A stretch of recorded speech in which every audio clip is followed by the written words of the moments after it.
Infrastructure.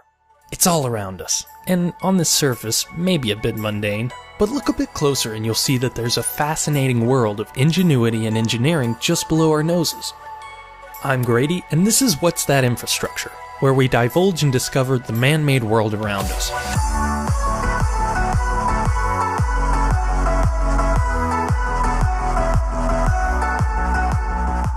For this first episode, I'm using some of my own photos, but my goal for this series is to show your photos, highlighting the abundance of interesting structures, systems, and utilities that usually go unnoticed. I'll show you how you can send in your photos at the end of the video. Today, we're talking about transportation infrastructure. And I've taken some photos of things you might find interesting. Here they are up front if you want to take a guess before I say what they are. This first one's an easy one. These are some photos of a sidewalk. Notice the bumpy bricks on all the ramps. These are required by sidewalk ramps in the US by the Americans with Disabilities Act, but they're not for traction like many people think. These are called tactile paving, and their purpose is to help people with visual disabilities delineate the boundary between sidewalk and road, detectable warnings for people who might not otherwise be able to identify a potential hazard.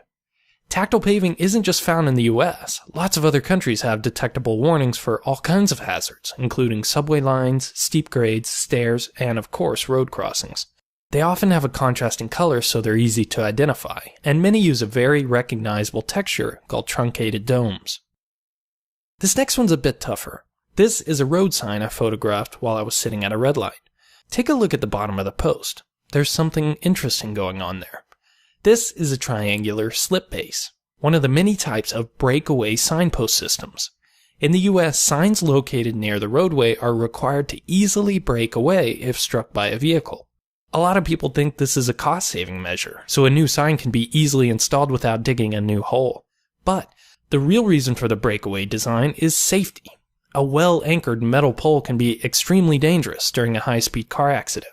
If an errant vehicle hits a sign that doesn't break away, the narrow pole can pass through most parts of a car like butter. Engineers have found that it's much safer for the signs to easily break off when hit, getting them out of the way of the accident before they can be a hazard. This last one's something that may only be in Texas. I've never seen one in another state. This is a photo of an overpass bridge, but notice underneath the clearance height sign, there's some kind of galvanized bracket. This is called a bridge protective assembly. These are extremely common on bridges in Texas. Their purpose is to protect the first beam from an overheight vehicle impact. If a truck carrying something too tall tries to drive under a bridge, the impact can cause serious problems.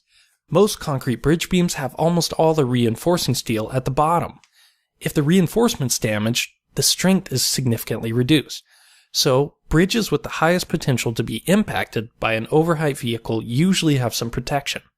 This bracket actually hangs from above with a layer of energy-absorbing material between it and the beam. After a little research, I found that Texas is actually phasing out bridge protective assemblies in favor of a protective wrap of carbon fiber, which is apparently much more effective. Do the bridges in your state or country have protection against overheight vehicle impacts? Or do you have some other piece of infrastructure in your hometown that you think is unique or interesting? Maybe you walk by something every day and have just always wondered what it is. I love infrastructure, and I want to show others how interesting it can be too. But I need your help. This series will be a lot more fun with your participation. To share a photo with me, log onto my website at practical.engineering. Click on the WTI button and fill out the form. If I like your photo, I'll send you a sticker, and I might just share it on the next episode of What's That Infrastructure. Thank you for watching, and let me know what you think.